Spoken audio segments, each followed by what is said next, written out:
आज से मोहतरमा फरीदा बेगम साहिबा है और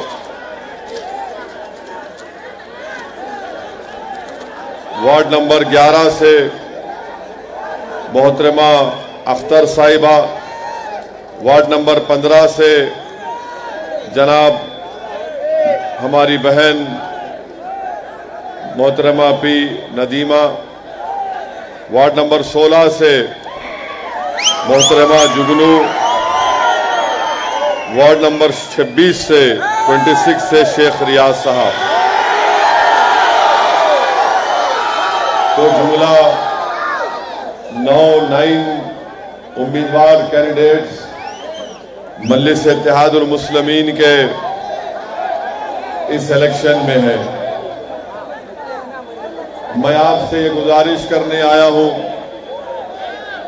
कि 10 मार्च के दिन आप तमाम से अपील करने आया हूं कि आप अपना एक वोट पतन के निशान पर देकर आपके इत्तेहाद को मजबूत करिए, आपके सियासी शऊर को मजबूत करिए।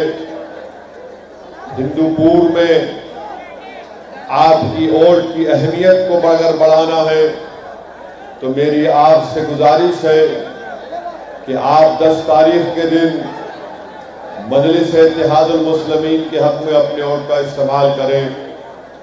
हिंदूपुर की सियासत में अगर आपको तारीख बनाना है, हिस्ट्री क्रिएट करना है, तो 10 तारीख के दिन आपको मजलिस के एक उम्मीदवार को अपने वोट और अपने दुआओं से कामयाब करना जरूरी है। मैं आपको ये बताने आया हूं कि जब तक हमारे पास हमारी एक इंडिपेंडेंट आजाद पॉलिटिकल लीडरशिप नहीं होगी, हम अपने मसाइल को हल नहीं करवा सकते।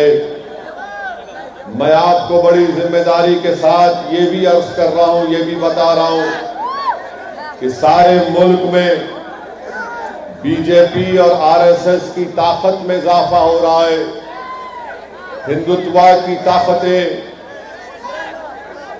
एक के बाद एक मुख्तलिफ रियासतों में या तो अपनी हुकूमत बना रहे हैं या फिर वहां पर सियासी तौर पर मजबूत हो रहे।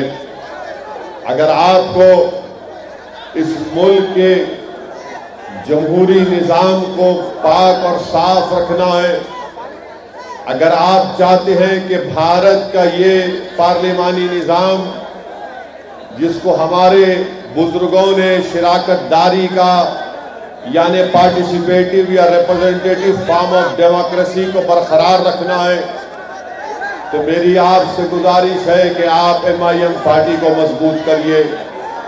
अगर आप फैशिज्म को रोकना चाहते हैं, अगर आप फाशिस्ट ताकतों को रोकना चाहते हैं, तो मेरी आपसे गुजारिश है कि MIM पार्टी को वोट देकर कामयाब करिए। अगर आप अपनी इबादत गाहों को आबाद और मजबूत रखना चाहते हैं, तो मेरी आपसे गुजारिश है कि आप अपना एक वोट 10 तारीख के दिन मजलिस पार्टी को वोट देकर कामयाब करिए। मैं आपको ये बात इसलिए बता रहा हूं कि आपकी एक लीडरशिप की जरूरत है और मजलिस इत्तेहादुल मुस्लिमीन के पैगाम को आपने देखा कि हम बिहार का इलेक्शन लड़े, बिहार में मजलिस के 5 रुकने असेंबली MLA कामयाब हुए। वो इसलिए हुआ कि बिहार में सीमांचल की सरजमीन जो पूरे मुल्क में सबसे बैकवर्ड इलाका है, वहां की आवाम ने फैसला कर लिया कि अब की बार हम मजलिस इत्तेहादुल मुस्लिमीन को कामयाब करेंगे। दुनिया ये समझ रही थी कि हैदराबाद से निकलकर ये जमात जो सीमांचल का इलाका 2000 किलोमीटर से दूर है, लोग हमारा मजाक उड़ाते थे और लोग ये कहते थे कि देखो ये हैदराबाद के लोग 2000 किलोमीटर दूर सीमांचल जाकर इलेक्शन लड़ रहे। मगर अल्लाह ने बता दिया कि अल्लाह ताला ने उन लोगों की सीमांचल के गरीब आवाम की तड़प को, उनकी तकलीफ को और उनकी दुआओं को अल्लाह ने कबूल किया। और मजलिस इत्तेहादुल मुस्लिमीन ने बिहार की सियासत में एक नई तारीख बना दी। सारे मुल्क में लोग चौकन्ना हो गए, परेशान हो गए, ताज्जुब कर रहे थे कि कैसे मजलिस के 5 MLA बिहार में जीत कर आ गए। मेरे अजीज दोस्तों और बुजुर्गों, हमारी कामयाबी वहां पर नहीं रुकी। हमारे मजलिस के मुखालिफीन मजलिस पर इल्जाम लगाते थे कि तुम लोग गुजरात को नहीं जाते, तो मजलिस इत्तेहादुल मुस्लिमीन ने गुजरात के बल्दिया के इंतखाबात में हिस्सा लिया। वहां पर जनाब साबिर साहब को हमने मजलिस का सदर बनाया और सिर्फ 25 दिन की हमने मजलिस के जिम्मेदारों ने मेहनत की। अहमदाबाद में मजलिस ने इलेक्शन, बल्दिया के म्युनिसिपल इलेक्शन में हिस्सा लिया। मजलिस ने 7 म्युनिसिपल कॉरपोरेटर्स अहमदाबाद में मजलिस के कामयाब हुए। आप बताइए, लोग मुझसे कहते थे कि तुम अहमदाबाद और गुजरात को जा रहे हो, कैसे वहां पर बीजेपी से मुकाबला करोगे, कैसे वहां पर कांग्रेस से मुकाबला करोगे। सिर्फ 20 दिन 25 दिन हुए तुम्हारी पार्टी को बनाकर। तो हमने कहा कि हम कोशिश करेंगे, मेहनत करेंगे, जुस्तजू करेंगे, गुजरात की जनता और आवाम के दरमियान में जाकर हमारी बात को रखेंगे। और अगर अल्लाह उनके दिल में मजलिस की मोहब्बत डालता है, क्योंकि मेरे तकरीर के अल्फाज किसी के दिल को नहीं मोड़ सकते, दिलों को मोड़ने का काम तो रब्बुल आलमीन का है। हमने कोशिश की, अहमदाबाद से मजलिस के 7 म्युनिसिपल कॉरपोरेटर्स कामयाब हुए। गोधरा में जिंदगी में कभी नहीं गया था। गोधरा में मजलिस के 8 उम्मीदवार कैंडिडेट्स थे। गोधरा में 8 में से 7 MIM के कॉरपोरेटर्स कामयाब हुए। हम मोडासा में हमने अपने उम्मीदवारों को खड़ा किया। वहां पर मजलिस मेन अपोजिशन पार्टी बन गई। मोडासा में मजलिस के 9 कॉरपोरेटर जीते और कांग्रेस के 6 जीते। भरूच में हमने कैंडिडेट खड़ा किए, हमारा एक वहां से उम्मीदवार कामयाब हुआ। मेरे अजीज दोस्तों और बुजुर्गों, जब गुजरात की सरजमीन की आवाम ने मजलिस को अपना लिया, मजलिस को अपने सीने से लगा लिया, मैं आज यहां पर हिंदूपुर में खड़े होकर मैं गुजरात के उन तमाम आवाम को सलाम करता हूं, उनको मुबारकबाद देता हूं कि उन्होंने मजलिस को कामयाब किया। जो बरसों से मुख्तलिफ पार्टी वहां पर काम कर रही थी, उन्होंने मजलिस के उम्मीदवारों को कामयाब किया। और आज आप देखेंगे कि इंशाअल्लाह ताला जिस मोहब्बत और खुलूस के साथ अहमदाबाद, गोधरा, मोडासा और भरूच की जनता ने मजलिस के कैंडिडेट्स को कामयाब किया, इंशाअल्लाह ताला वहां पर मजलिस के कॉरपोरेटर्स इतना काम करेंगे, डेवलपमेंट करके दिखाएंगे, ताकि इंशाअल्लाह जब आइंदा साल जब वहां पर गुजरात के असेंबली के इलेक्शन होंगे, मुझे यकीन है कि अगर हम इसी तरह इखलास के साथ काम करेंगे तो कोई ताज्जुब की बात नहीं होगी जब अहमदाबाद में और गुजरात की असेंबली में मजलिस इत्तेहादुल मुस्लिमीन का रुकन असेंबली कामयाब होकर जाएगा। मेरे अजीज दोस्तों और बुजुर्गों, हैदराबाद में बल्दिया का इलेक्शन हुआ, म्युनिसिपल इलेक्शन हुआ। मजलिस को हराने के लिए अमित शाह आ गए, मजलिस को हराने के लिए योगी आदित्यनाथ आ गए, मजलिस को हराने के लिए बीजेपी के कौमी सदर नड्डा आ गए, मजलिस को हराने के लिए बीजेपी के मुख्तलिफ कैबिनेट, यूनियन कैबिनेट मिनिस्टर्स आ गए। मगर आपने देख लिया कि मैं फिर से हिंदूपुर की आवाम की तरफ से यहां से खड़े होकर मैं हैदराबाद की आवाम का शुक्रिया भी अदा करता हूं कि सब आए, मगर नतीजा क्या निकला?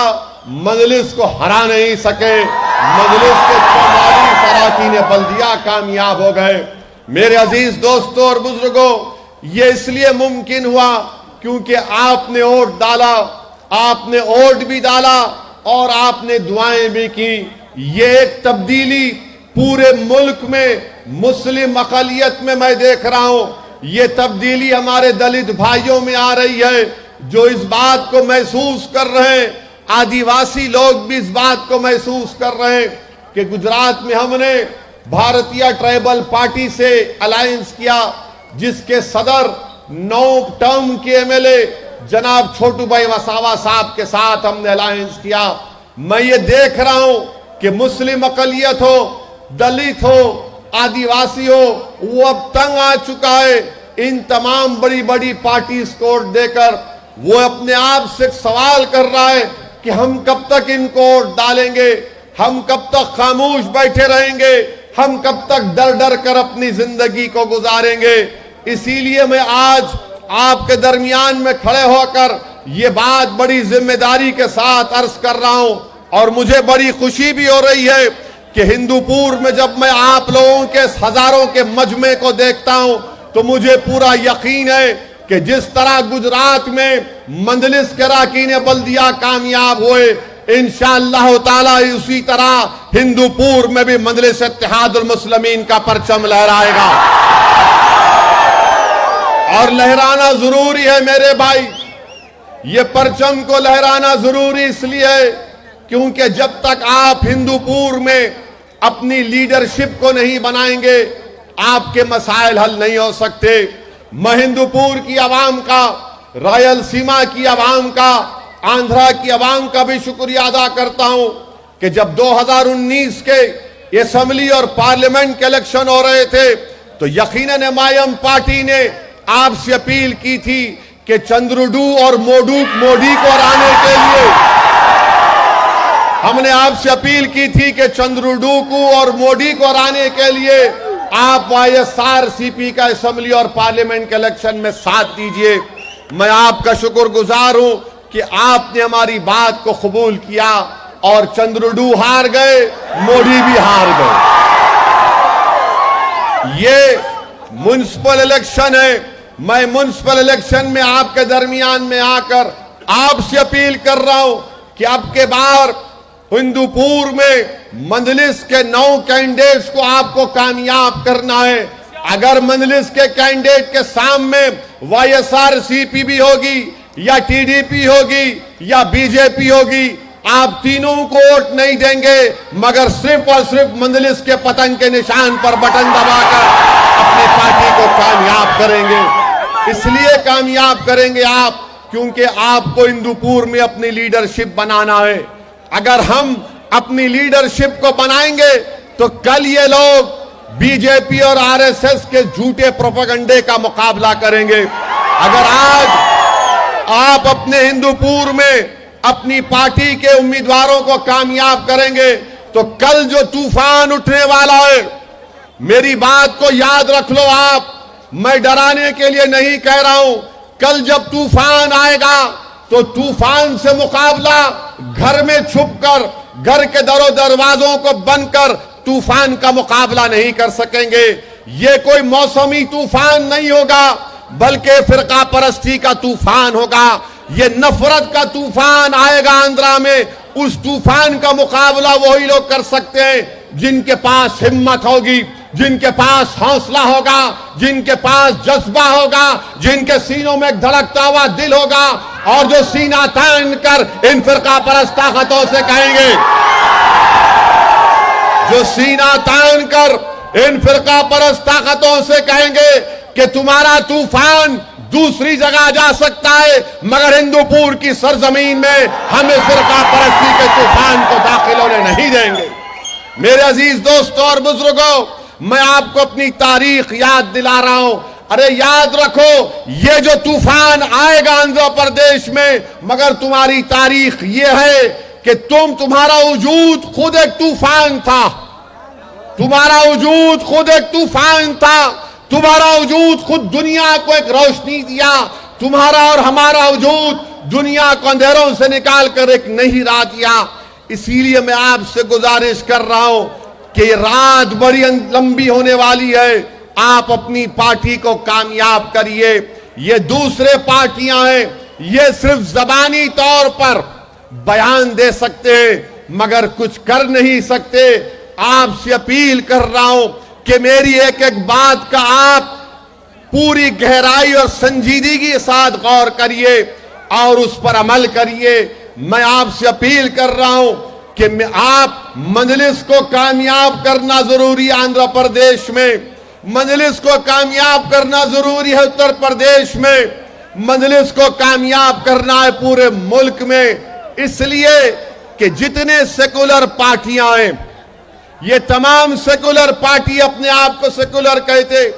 चंद्रबाबू नायडू, इनकी तेलुगु देशम पार्टी, आप सोचो कि चंद्रबाबू नायडू ने क्या बयान दिया जब यहां पर आंध्र प्रदेश के मंदिरों में उनकी बेहुरमती की गई। तो चंद्रबाबू नायडू ने क्या बयान दिया। एक शख्स जिसको 9 साल मुत्तहदा आंध्र प्रदेश का चीफ मिनिस्टर बनने का मौका मिला, जो 5 साल अलहदा रियासत आंध्र प्रदेश का चीफ मिनिस्टर बना, चंद्रबाबू नायडू ने वाहियात किस्म का बयान दिया। हम चंद्रबाबू नायडू से पूछ रहे हैं, क्या इस भारत में सिर्फ एक ही मजहबी इबादत गाह की अहमियत होगी? क्या दूसरे इबादत गाहों की अहमियत नहीं होगी? चंद्रबाबू नायडू, इस भारत के संविधान में जिसको बाबा साहिब अंबेडकर ने बनाया, अंबेडकर का संविधान, आईन, कॉन्स्टिट्यूशन कहता है कि भारत का कोई मजहब नहीं होगा, इंडिया का कोई मजहब नहीं है। सुनो चंद्रुडू, इंडिया का कोई मजहब नहीं है। इंडिया का रिलीजन ना इस्लाम है, इंडिया का रिलीजन ना हिंदुइज्म है, इंडिया का रिलीजन ना बुद्धिज्म है, ना इंडिया का रिलीजन क्रिश्चियनिटी है, ना इंडिया का रिलीजन सिखिज्म है। भारत का कोई मजहब नहीं है। भारत इन तमाम मजहब के मानने वालों को मानता है और जो नहीं मानता उनको भी मानता है। तो चंद्रबाबू नायडू को यह बात नहीं मालूम। चंद्रबाबू नायडू, क्या तुम भूल गए कि तुम 2 बार चीफ मिनिस्टर बने? तुमने कौन सी किताब पर हल्फ उठाया बताओ? तुम किताब का जिक्र करते हो मिस्टर नायडू।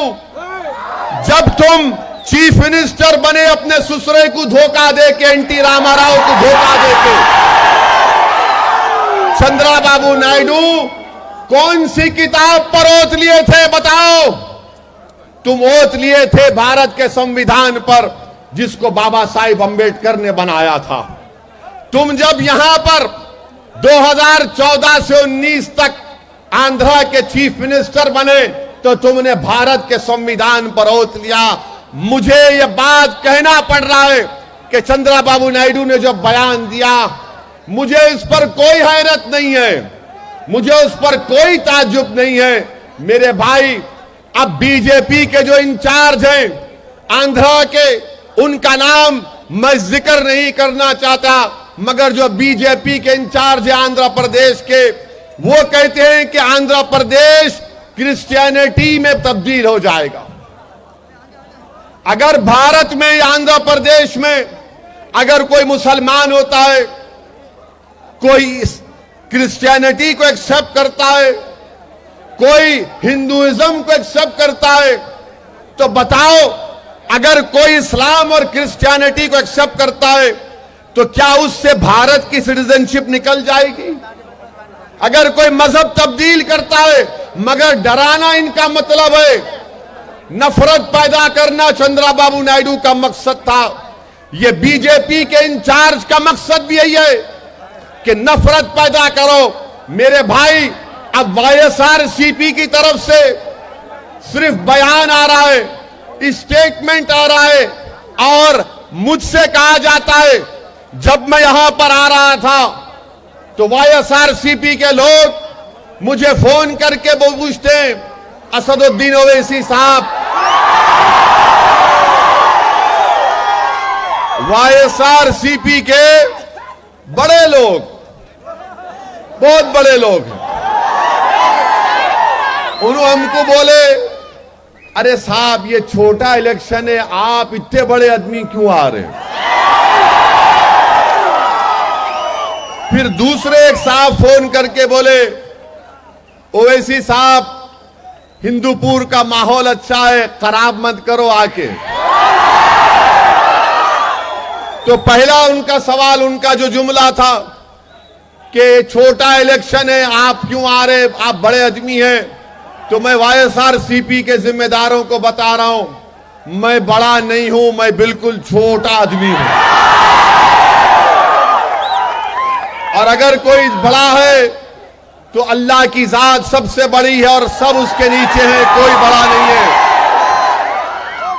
अल्लाह सबसे बड़ा है, जमीन और आसमान का खालिक अल्लाह है। इसीलिए हम क्या कहते हैं, अल्लाहु अकबर। अब दूसरा उनका ये बोलना, ये छोटा इलेक्शन है, आप क्यों आ रहे, मजलिस की तारीख क्या है। यहां बहुत से नौजवान हैं, मैं नौजवानों को बताना चाह रहा हूं कि जब 63 साल पहले मजलिस इत्तेहादुल मुस्लिमीन को दोबारा बनाया गया और जब मजलिस का दोबारा उसको अहिया किया गया तो पहला इलेक्शन मजलिस ने कौन सा लड़ा मालूम आपको? 63 साल पहले मजलिस के अहिया के बाद 1960 का पहला हैदराबाद का म्युनिसिपल इलेक्शन मजलिस लड़ी। तो मजलिस का सियासी सफर म्युनिसिपल इलेक्शन से शुरू हुआ।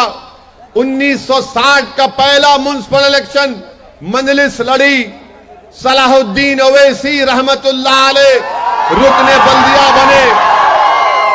उस वक्त मजलिस के 17 अरकान बल्दिया कामयाब हुए, जिसमें से 4 या 5 हमारे दलित भाई थे। तो म्युनिसिपल इलेक्शन ही एक सियासी जमात के लिए बहुत अहम होता है। छोटा अगर बड़ा काम करना है तो सबसे पहले छोटा काम करना पड़ता है। और मुझे यकीन है कि ये छोटा काम आप नहीं कर रहे। 10 तारीख को आप जब अपने घर से पूरे इत्मीनान के साथ निकलकर अपना एक वोट मजलिस इत्तेहादुल मुस्लिमीन के हक में डालेंगे। ये इलेक्शन छोटा दिख रहा है YSRCP को, मगर मैं ये देख रहा हूं कि आंध्र प्रदेश में हम एक तारीख रकम करेंगे। यहां से हमारे सियासी सफर का आगाज होगा इंशाअल्लाह। अब दूसरा उनका सवाल कि यहां का माहौल अच्छा है, खराब क्यों करना। मैं उन लोगों को बताना चाह रहा हूं, मैं अल्हम्दुलिल्लाह बिहार में 65 इलेक्शन के रैलीज किया। कितने किया? 65 पब्लिक मीटिंग्स को मैं एड्रेस किया बिहार में। माहौल खराब नहीं हुआ। माहौल क्या हुआ मालूम? माहौल मजलिस के मुवाफिक हो गया। तो इसलिए इन्हों मेरे को ये बोल रहे थे माहौल अच्छा है, खराब मत करो। अरे अगर माहौल अच्छा है, इसलिए अच्छा है क्योंकि हिंदूपुर की आवाम ने फैसला कर लिया कि अब की बार 10 तारीख को हर घर का एक वोटर पूरे हिंदूपुर में खाली पतंग को पिलाएगा, पतंग को। तो इनका ये प्रॉब्लम है, आप क्यों आते, आप बड़े आदमी हैं। अरे मैं कभी बड़ा आदमी नहीं बनूंगा इंशाअल्लाह ताला। मैं छोटा आदमी हूं और छोटा ही रहूंगा। हां इंशाअल्लाह ताला जब हिंदूपुर से मजलिस के 9 अरकान बल्दिया कामयाब होंगे तो मेरी ख्वाहिश और मेरी दुआ है कि ये हिंदूपुर में बड़ा आदमी बनकर हिंदूपुर की आवाम की खिदमत करे, हिंदूपुर की आवाम के मसाइल को हल करे। मेरे अजीज दोस्तों और बुजुर्गों, मैं फिर से आपसे अपील कर रहा हूं कि हिंदूपुर में हमको अपनी एक लीडरशिप को बनाना है। और लीडरशिप क्या है? लीडरशिप आसमान से नहीं आने वाली है, जमीन से निकल कर नहीं आने वाली है। लीडरशिप को बनाना, क़यादत को बनाना, वो हमारा और आपका काम है। लोग बोलेंगे, टीडीपी वाले बोलेंगे, वाईएसआरसीपी वाले बोलेंगे, बीजेपी के लोग बोलेंगे, अरे हिंदूपुर में खाली 9 को खड़ा किए थे और यहां पर कितने 33 है, 38 है। 38 में खाली 9 को खड़ा किए।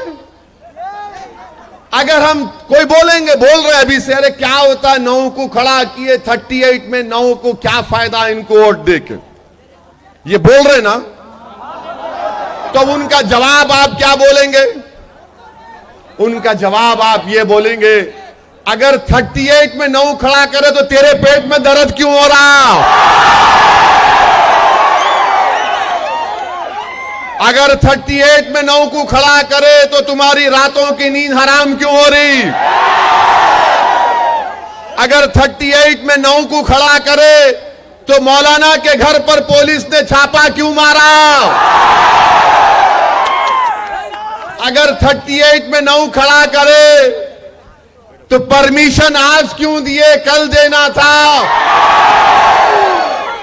अरे 9 खड़ा करे तो इन्हों परेशान, इनको बार बार पेट में दर्द हो रहा, इनके सर में दर्द हो रहा, अब इनको फिक्र लाहक हो गई, अब क्या होगा? अब ये जो कहते ना 38 में 9 क्या करेंगे, मेरे भाई ये अल्लाह का बहुत बड़ा करम है, सदकाए नबी करीम सल्लल्लाहु अलैहि वसल्लम का, अहले दिल की दुआएं हैं कि पूरे भारत की पार्लियामेंट में कितने एमपी है? 542। कितने हैं? जोर से बोलो। उसमें से 2 आपके हैं ना, ये 2 540 पे भारी पड़ जाते अल्हम्दुलिल्लाह।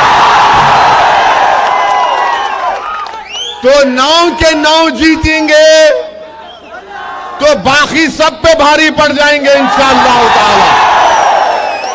तो याद रखो, गरीबों की खिदमत के लिए, मजलूमों के इंसाफ के लिए, जालिमों के जुल्म को रोकने के लिए, फिरका परस्त ताकतों के बढ़ते हुए कदमों को रोकने के लिए, हिंदुत्व की आइडियोलॉजी को शिकस्त देने के लिए तादाद काम में नहीं आती, क्या काम में आता? हिम्मत, हौसला और अल्लाह की जात पर तवक्कल काम में आता है। इसीलिए मैं आपसे अपील कर रहा हूं कि आप 10 तारीख के दिन बेखौफ होकर, बेझिझक होकर अपने घर से निकलकर अपनी पार्टी के उम्मीदवारों को कामयाब करिए। मैं जानता हूं कि हिंदूपुर की आवाम में, चाहे हमारी मां और बहनें हो, हमारे भाई और बहन हो, हमारे बुजुर्ग हो, आप तमाम इस बात को तय कर चुके हैं कि अब की बार यहां पर मजलिस को कामयाब करेंगे। और मैं उन लोगों से अपील कर रहा हूं जो अभी सोच रहे क्या करना, दिल में तो पैदा हो गया मोहब्बत, मगर वोट डालना नहीं डालना, मैं उनसे कह रहा हूं जब प्यार किया तो डरना क्या, जब प्यार किया तो डरना क्या। आज पहली मर्तबा, एक मर्तबा आप 10 तारीख के दिन, 10 तारीख के दिन आप अपने, आपका दिल क्या बोलता उस पर फैसला करो। एक बार अपनी दिल की बात को सुन लो। दिमाग से पूछेंगे तो दिमाग, वो वाईएसआरसीपी वाले बोलेंगे हमारा 3 साल पावर है। दिमाग से पूछेंगे तो दिमाग बोलेगा 3 रूलिंग पार्टी है। दिमाग से पूछेंगे तो बोलेंगे चंद्रडू भी है। मगर दिल से पूछेंगे जब दिल से पूछेंगे तो दिल बोलेगा ना रूलिंग पार्टी, ना चंद्रुडू, ना बीजेपी, अब के बाद ओनली मजलिस, ओनली मजलिस, ओनली मजलिस इंशाअल्लाह। मेरे अजीज दोस्तों और बुजुर्गों, और ये वाईएसआरसीपी के लोग, मैं उनको बताना चाह रहा हूं, ये ruling party, ruling party, ruling party, ये क्या रूलिंग पार्टी है जी? अरे तुम रूलिंग पार्टी हो तो क्या तुम खुदा बन गए? अरे रूल तो हमेशा अल्लाह का और अल्लाह का ही रहेगा इंशाअल्लाह। God is supreme, Allah is supreme. Allah जमीन और आसमान का बनाने वाला है। आपकी रूलिंग उसके सामने नहीं चलती। मंजर भोपाली ने अच्छा कहा था, ताकतें तुम्हारी है तो खुदा हमारा है, ताकतें तुम्हारी है तो खुदा हमारा है। अपने अक्स पर क्या कहा था, अपने अक्स पर इतना इतना हो, 12 आईना हमारा है। ताकत ताकत, अरे क्या कर लेते? एनटी रामाराव के पास भी ताकत थी, हारे नहीं हारे इलेक्शन। नायडू भी बोलते थे मैं रूलिंग पार्टी हूं, रूलिंग पार्टी हूं, ऐसा ऐसा करके चले गए। पावर किसी के पास नहीं रहता, याद रखो, पावर किसी के पास नहीं रहता। Power is not eternal. अगर कोई इख्तिदार के नशे में डूब कर बोलेगा मैं आज पावर में हूं, मैं ऐसा करूंगा, कर लो, कल तुम्हारे हाथ से पावर चला जाएगा तो क्या करोगे तुम? क्या करोगे तुम? जब तुम्हारे घर पे धावा पड़ेगा, जब तुम्हारे घर में जाके, मौलाना घर में जाके वो पलंग के नीचे क्या है इसमें? अगर मैं रहता तो पुलिस को बोलता कमरे में क्यों जाता, बैतुल खला में जाके देख, टॉयलेट में जा, लोटा लेके जा। तारत करना नहीं आता तो मैं सिखाता हूं तेरे को तारत क्या होती। आज आप रेड करा रहे, कल इंशाअल्लाह ताला कल आपके पास से पावर चला जाएगा। जब आप क्या रोएंगे बैठ के? ये इस तरह नहीं काम करना चाहिए। अब आप आ जाइए मेरे अजीज दोस्तों और बुजुर्गों, 10 तारीख को मजलिस को वोट देना इसलिए भी जरूरी है कि बीजेपी की तरफ से पूरे मुल्क में दोबारा CAA NPR NRC शुरू होने वाला है। हिंदू अखबार की रिपोर्ट है, हिंदू अखबार के रिपोर्टर की रिपोर्ट है कि अनकरीब में मुल्क में बीजेपी CAA NPR NRC शुरू करेगी।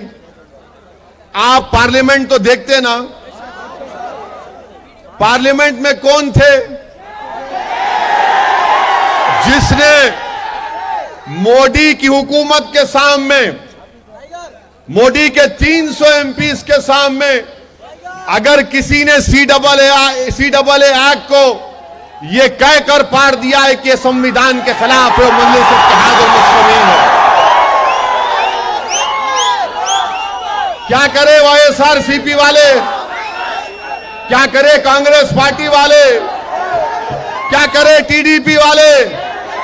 कुछ नहीं। ऐसा न करो आप। प्राइम मिनिस्टर को बोल रहे, prime minister garu don't do it. हम क्या बोले? ये ले तेरा फाड़ के थे ले। और मैं आपको बता रहा हूं, आंध्र प्रदेश के असेंबली में वाईएसआरसीपी ने एक रेजोल्यूशन पास किया और क्या कहा उन्होंने कि 2010 का NPR और NRC का क्वेश्चनेयर होना चाहिए। मैं वाईएसआरसीपी के जिम्मेदारों को बता रहा हूं, मेरे कान में फूल नहीं है, मैं कोंचम पढ़ा लिखा हूं। मैं twinkle twinkle little star. NPR NRC का जो क्वेश्चनेयर होता है वो स्टेट गवर्नमेंट तय नहीं करती, वो मोदी दिल्ली में तय करेगा, वो दिल्ली में मोदी तय करेंगे।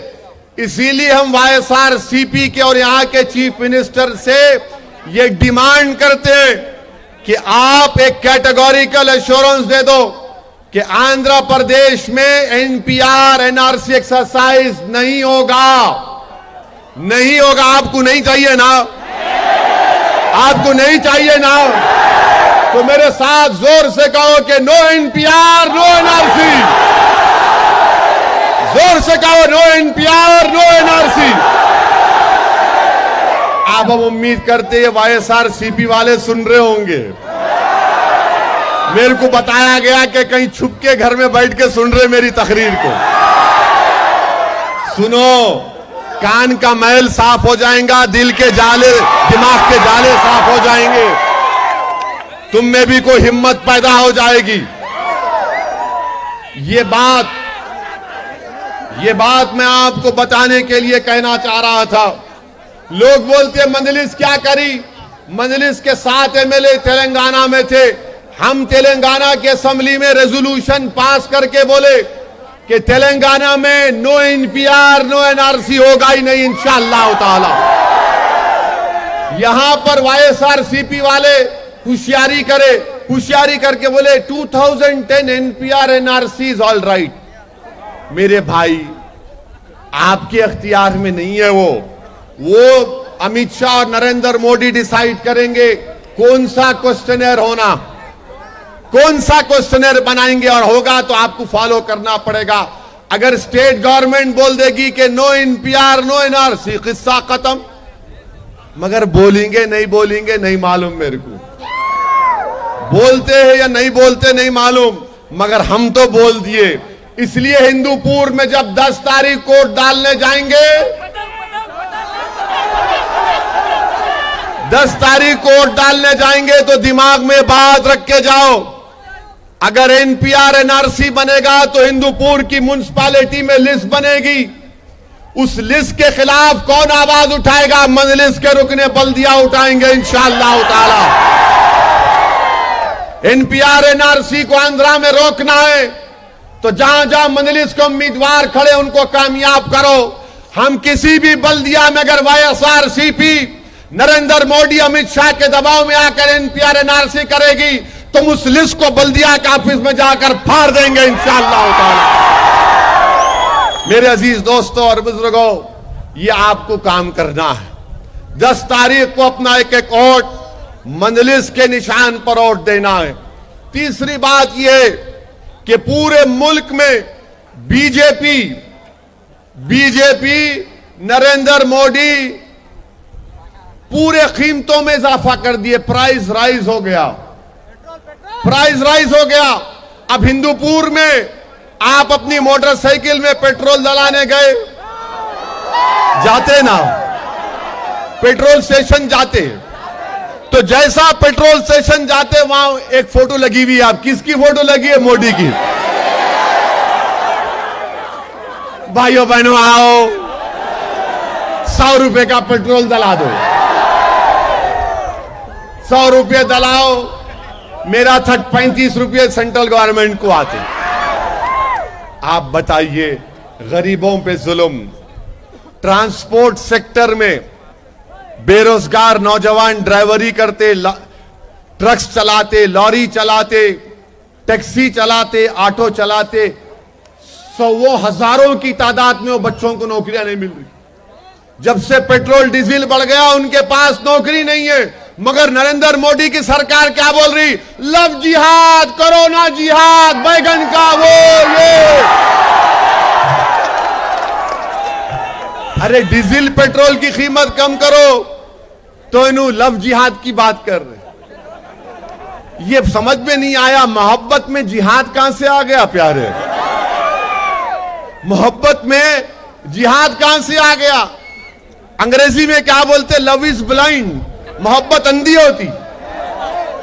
मोदी जी माशाल्लाह दिमाग वाले हैं, बोलो मित्रों लव जिहाद कर दो, लव जिहाद।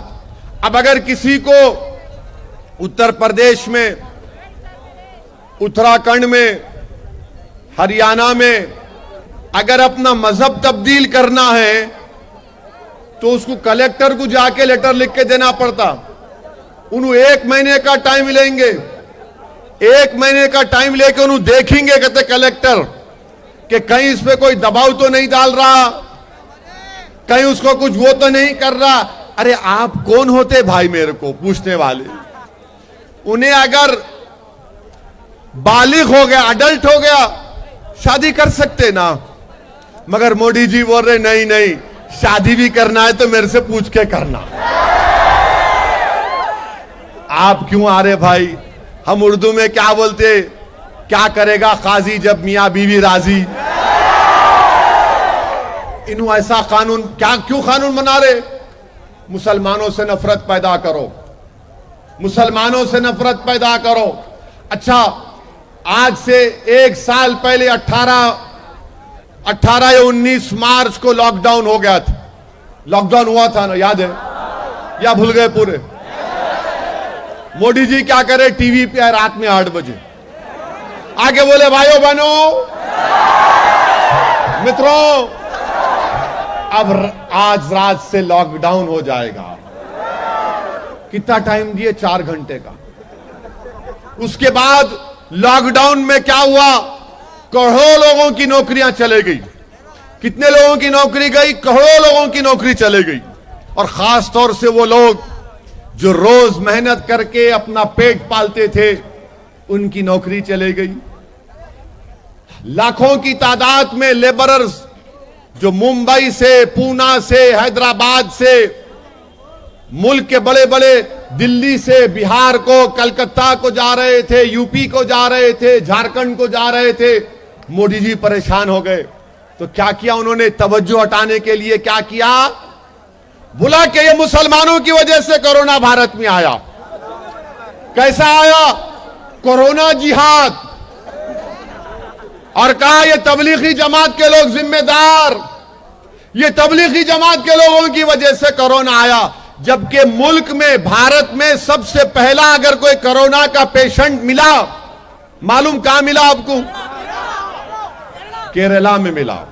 उन्हें कौन था? इटालियन था। उन्हें इटालियन था। मगर मुसलमानों से नफरत पैदा करने के लिए, इस्लाम से नफरत पैदा करने के लिए संघ परिवार और बीजेपी ने कह दिया तबलीगी जमात आने कोरोना जिहाद।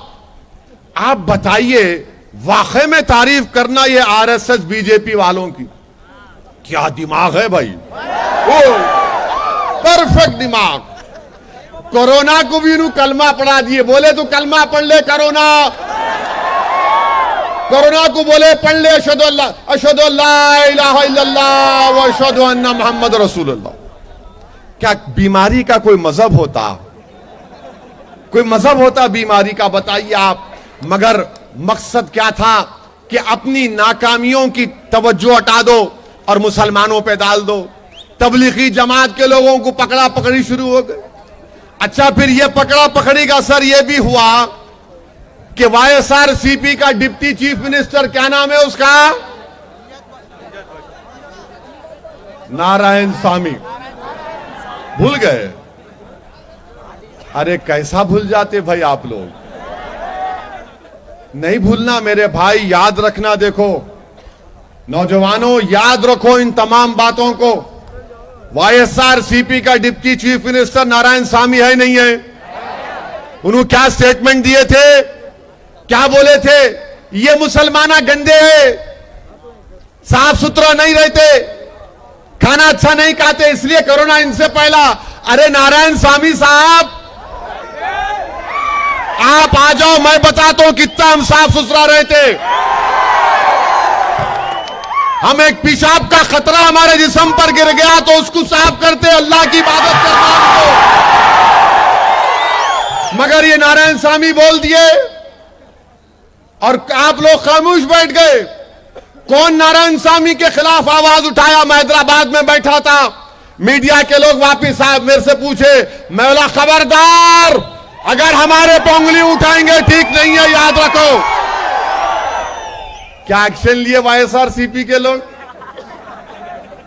हम यहां पे हिंदूपुर को आ रहे तो बोले मत आओ साहब, अच्छा माहौल है। आपका डिप्टी चीफ मिनिस्टर इस तरह की वाहियात बात किया, कोई कुछ नहीं बोलते। और माशाल्लाह आप लोगों को भी याद नहीं है, याद रखना चाहिए, क्योंकि हमेशा याद रखो, अच्छे वक्त में तो सब तारीफ करते, जब बुरा वक्त आता ना तो जब ही शैतान की जहनियत का अंदाजा होता हमारे को। जब इनके दिमागों में जो छुपा है अल्लाह इनकी जबान से निकाल देता कि ये इनकी नीयत है, ये इनके अज़ाइम है, ये इनकी सोच है और ये इनकी नफरत है।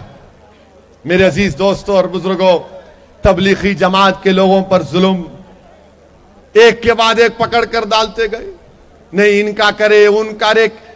कोरोना का कोई मजहब नहीं था, ना कोई मजहब है।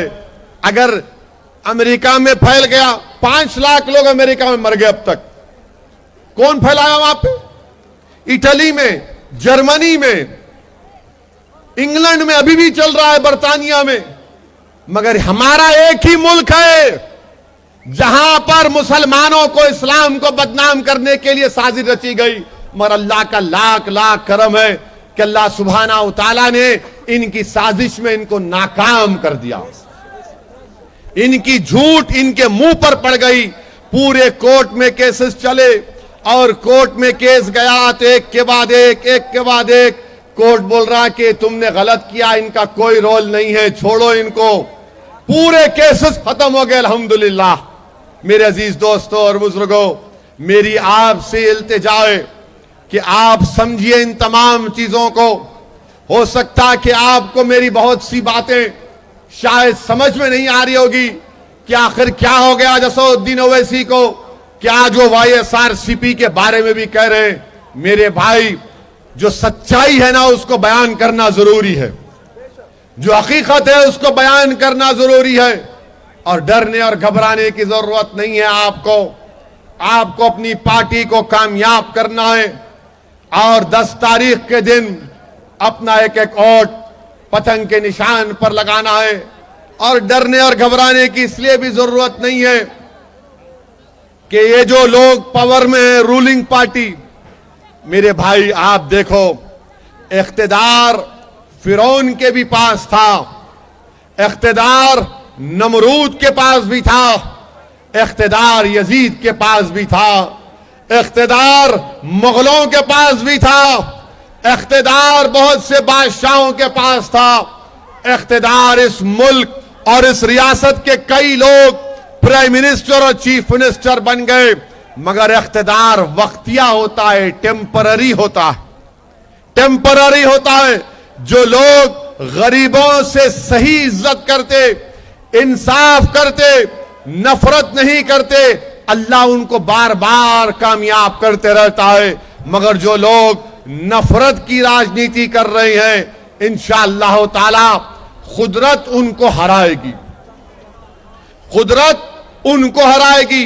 लोग मुझसे सवाल करते कि असद साहब, मुल्क में ऐसा माहौल है, मुल्क में ऐसा हो रहा है। मैं आपको सिर्फ एक बात, एक किस्सा मुझे याद आ रहा है, मैं आपको बताना चाहूंगा। मेरे अजीज दोस्तों और बुजुर्गों, ये दीन जो हमको और आपको मिला है, ये कोई हमको महलों से नहीं मिला। ये दीन जो हमको आपको मिला है वो हरियाली पे चल के नहीं मिला। ये दीन जो तुमको हमको मिला है वो मसाइब और मुश्किलात और खाक और खून के दरियाओं से गुजर कर तुमको और हमारे आबो अजदाद को मिला है। इस दीन को जो हमको तुमको मिला है, इसमें हमारे रसूल सल्लल्लाहु अलैहि वसल्लम को ताइफ के सफर में अपने खून में नहाना पड़ा। ये दीन जो हमको तुमको मिला है, मेरे आका सल्लल्लाहु अलैहि वसल्लम के दंदाने मुबारक शहीद हुए थे। ये दीन जो तुमको और मुझको मिला है, ये तुमको मैदानों में हरियाली पर चल के नहीं मिला, बल्कि बदर हुनैन से तुमको दीन मिला है। ये दीन अगर तुमको मिला है तो इसमें हजरत बिलाल की कुर्बानियां शामिल है, जिनको गरम गरम रेत पर लिटाकर गरम गरम पत्थर रख दिया जाता था। तो लाखों सलाम बिलाल पर, जो बिलाल हजरत बिलाल कहते थे कि अहाद अहाद अहाद। ये दीन तुमको मिला है तो करबला से मिला है, जिसमें नवासे रसूल को अपनी जान की कुर्बानी देना पड़ा। ये दीन हमको मिला है। इस दीन की बुनियादों में फारूक आजम, उस्मान जुल्नूरैन, शेर खुदा हजरत अली और अब्बास अलमबरदार अहले बैत का खून इसमें शामिल है। तब जाकर हमको ये दीन मिला है। और ये दीन इसलिए भी हमको मिला है कि वाकयात में आया कि फिरौन के दरबार में एक बादशाह था फिरौन।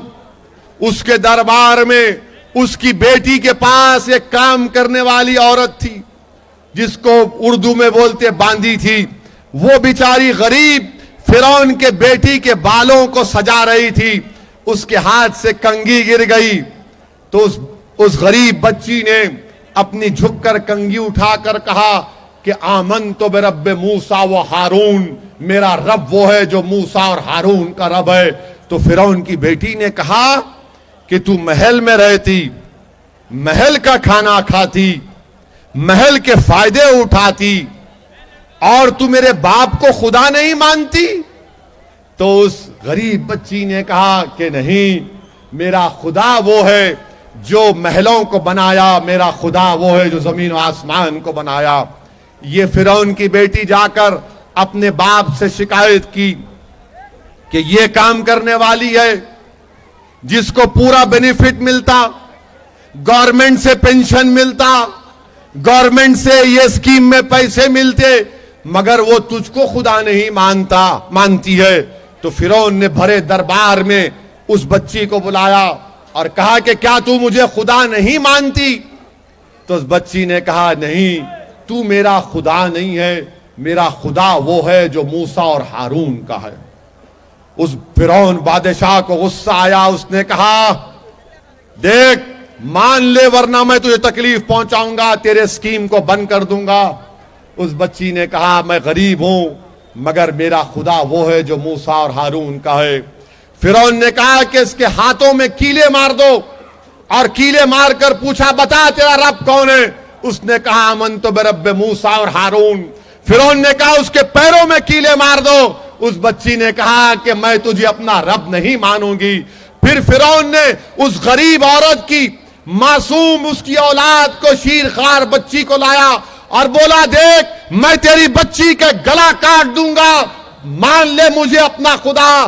तो उस मां ने कहा कि तू मेरा गला काट दे, मेरे बच्ची का गला भी काट दे, मैं हरगिज तुझे अपना खुदा नहीं मानूंगी। तो हुआ क्या, फिरौन ने उस बच्ची का गला काट दिया, मगर जब उसके जिस्म से रूह निकल रही थी तो उसने कहा कि मैं तुझे अपना खुदा नहीं मानती, मेरा खुदा वो है जो मूसा और हारून का खुदा है। मेरे भाई, आने वाली 11 तारीख को शबे मेराज है ना, शबे मेराज है। तो शबे मेराज के वाकयात में आया कि जब मोहम्मद मुस्तफा सल्लल्लाहु अलैहि वसल्लम हजरत जिब्रील अमी के साथ आसमानों से सफर कर रहे थे तो कमली वाले आका को खुशबू आई, अच्छी खवा की खुशबू आई। पूछा है जिब्रील, यहां पर एक खुशबू आ रही है। तो जिब्रील ने कहा कि या रसूलल्लाह सल्लल्लाहु अलैहि वसल्लम, यहां उस औरत की खबर है जिसने फिरौन को अपना खुदा नहीं माना था। मेरे अजीज दोस्तों और बुजुर्गों, मेरा बयान करने का मकसद यह है कि हमारी रोजी रोटी, हमारी दौलत, हमारी इज्जत, हमारी जिल्लत, हमारी कामयाबी, हमारी नाकामी, हमारी सेहत, हमारी बीमारी, हमारी उरूज, हमारा जवाल, हमारी ताकत, हमारी कमजोरी, इन सब का देने वाला अल्लाह है। इन सब का देने वाला अल्लाह है। तो अपने ईमान को मजबूत करो, हिम्मतों को बुलंद रखो, अल्लाह से अपने रिश्ते को मजबूत करो। जिस दिन तुम इस रिश्ते को मजबूत करोगे, वक्त का फिरौन, वक्त का नमरूद जो आज इख्तिदार की कुर्सियों पर बैठकर हमको डराता है, जब तुम अपने रिश्ते को अल्लाह से मजबूत करोगे, जब तुम सिर्फ अल्लाह से मोहब्बत करोगे, जब तुम दुनिया की किसी चीज से मोहब्बत नहीं करोगे, सिर्फ रसूलुल्लाह सल्लल्लाहु अलैहि वसल्लम से मोहब्बत करोगे, तो फिर ये तमाम वक्त के फिरौन, ये वक्त के नमरूद, ये इख्तिदार की कुर्सियों पर बैठने वालों का इख्तिदार खत्म हो जाएगा। डर निकालो, खौफ को निकालो, इत्मीनान पैदा करो नौजवानों, एतमाद पैदा करो, अल्लाह की जात पर भरोसा करो, अल्लाह की जात पर भरोसा करके अपने फैसले लो। इंशाअल्लाह ताला उन फैसलों में बरकत होगी। इस मुल्क में, ये हमारा मुल्क है, ये हमारा मुल्क है। लोग बोलते हैं कि आपका मुल्क कैसा हुआ, तो मैं इनको समझाने के लिए बताता हूं। क्या कहता हूं मैं कि जब हमारे अब्बा के अब्बा, उनके अब्बा के अब्बा के अब्बा के अब्बा के अब्बा के, तो पूरी दुनिया के अब्बा कौन है? हजरत आदम अलैहिस्सलाम। उन्हों डैडी है, उन्हों पप्पा है। आदम अलैहिस्सलाम जब अल्लाह उनको दुनिया में भेजा तो हमारे अब्बा कहां कदम रखे थे? कहां रखे थे? यही कदम रखे थे ना। तो जब बाप कदम रखे तो बाप की जागीर होती नहीं होती? होती ना। अब ये आके बोल रहे तुम्हारे को पाकिस्तान भी जाएंगे, तुम्हारे को वो करेंगे। रे अब्बा की जमीनें कहीं जाने वाले नहीं है, इंशाअल्लाह यहीं रहेंगे इंशाअल्लाह ताला। अब्बा की जमीन है, कोई माइका लाल हमको हिला नहीं सकेगा इंशाअल्लाह।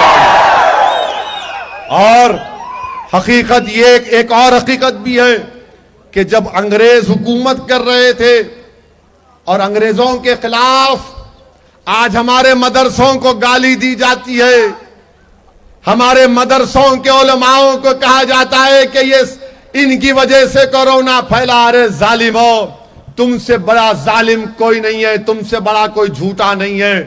इस मुल्क की तारीख गवाह है कि अंग्रेजों के खिलाफ अगर किसी ने जिहाद का फतवा दिया तो यही मदरसों के मुफ्तियों ने दिया था, जिन्होंने फतवा भी दिया और अंग्रेजों से जिहाद किया, अपनी जानों को कुर्बान किया। एक दो नहीं बल्कि हजारों की तादाद में हमारे उलमाओं ने अंग्रेजों के खिलाफ जिहाद किया।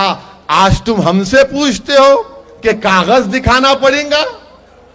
हम तुमको कागज आगज नहीं दिखाएंगे। आज तुम हमसे पूछते हो, अरे बताओ रेशमी रुमाल की तहरीक तुम्हारे अब्बा शुरू किए थे, हमारे अब्बा शुरू किए थे? रेशमी रुमाल की तहरीक हमारे मोअज़्ज़िज़ उलमाए किराम ने शुरू की थी।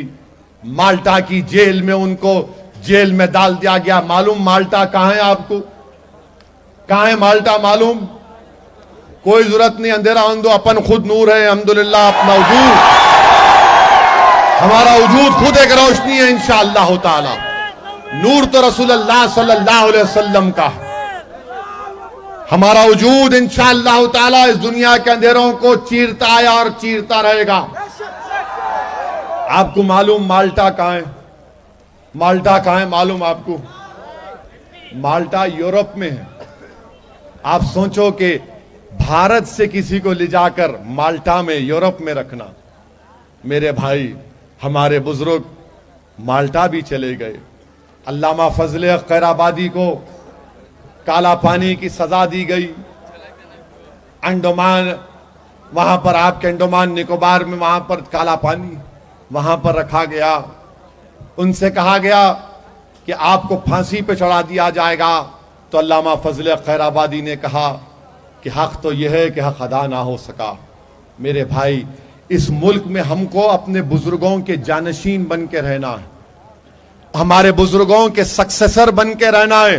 गुलाम बन के ना थे ना कभी रहेंगे इंशाअल्लाह ताला। अगर हम किसी के गुलाम हैं तो मोहम्मद अरबी सल्लल्लाहु अलैहि वसल्लम के गुलाम हैं। उनकी गुलामी का तोख डालकर पिलेंगे। मगर किसी सियासी पार्टी के लीडर का, या वक्त का चीफ मिनिस्टर हो या वक्त का प्राइम मिनिस्टर हो, इनके इख्तिदार को देखकर हम इनके आगे सर नहीं झुकाएंगे, बल्कि इनकी आंखों में आंखें डालकर भारत का संविधान हमको इजाजत देता है कि हम इनकी आंखों में आंखें डालकर इनसे हक का मुतालिबा करें। वो काम आपको करना है मेरे भाई, वो काम आपको करने के लिए मैं आज आपके दरमियान में आया हूं। मैं आपसे अपील कर रहा हूं कि हिंदुपुर में एक तारीख को रकम कर दीजिए, एक तारीख बनाइए। और ये वाईएसआरसीपी वालों को मैं पूछना चाह रहा हूं, पाशा, ये लास्ट असेंबली इलेक्शन में आप कैसा हारे? मैं हराया आके, मैं आया था क्या? मेरा कोई कैंडिडेट था यहां पे, फिर भी हारे ना। कौन जीते यहां पे? उन्होंने जीते जो थप्पड़ मारते हर एक को। कि आदमी को जिताए भाई तुम लोग अभी, आप नहीं, आप तो दिए वोट इनको, वाईएसआर दिए ना, नहीं दिए, फिर कहीं को हारे हो? कहीं को पूछो ना भाई, अपने आप से पूछो, क्यों हारे हो? क्यों हारे हो? मेरे भाई, इसीलिए आपको बोल रहा हूं, आप अब अपनी लीडरशिप को बनाओ। ये हमारे पे क्या हो जाता है ना, इनको जिताना, इनको हराना। मेरे भाई, अब अपने आप को जिताओ। 10 तारीख को आप इंशाअल्लाह ताला, आप 10 तारीख को मजलिस के 9 कैंडिडेट को कामयाब कर दो। अनंतपुर से मजलिस के उम्मीदवारों को कामयाब करिए, अधोनी में कामयाब करिए, करनूल में करिए, नंदीकोटकूर में करिए, और विजयवाड़ा में करिए, गुंटूर में करिए। जहां जहां एमआईएम पार्टी के कैंडिडेट है वहां पर करिए आप, और इनको कामयाब करिए। अपनी लीडरशिप बनाइए, डरने और घबराने की जरूरत नहीं है। और मैं आपसे अपील कर रहा हूं, इख्तिदार सबके पास से जाएगा। आपने देखा ना, चंद्रबाबू नायडू वाइजाग एयरपोर्ट पे अकेले बैठे हुए नीचे जमीन के ऊपर। अकेले बैठ के जमीन पे, मैं नहीं जाता, मेरे को जाना है बाहर। कैसा बैठे देखो आप। जो आदमी के अतराफ में 100-200 लोग फिरते थे, एक आदमी उसके अतराफ में नहीं है, एक भी नहीं है। क्यों हुआ? चंद्रबाबू नायडू मोदी को प्राइम मिनिस्टर बनाए ना। तो जो मोदी को प्राइम मिनिस्टर बनाए, कुदरत ने बता दिया कि तूने मोदी को बनाया, हम तेरे को जमीन पे बिठा देते। तो हम भी जो वाईएसआरसीपी के लोग हैं उनको भी बोल रहे, मेरे भाई समझो मोदी को। ये लोग आंध्र प्रदेश पे नजर लगाकर बैठे हैं। आप कुछ भी कर लो, कितने मर्तबा दिल्ली को जाके आ जाओ, आप कुछ होने वाला नहीं है। उनका मकसद क्या है कि आंध्र प्रदेश में बीजेपी की हुकूमत बनना। और अगर कौन रोक सकता है उनको? आप रोक सकते, हम रोकेंगे इंशाअल्लाह ताला। और कैसे रोकेंगे? अपनी पार्टी के उम्मीदवारों को कामयाब करो, अपनी पार्टी की लीडरशिप को बनाओ।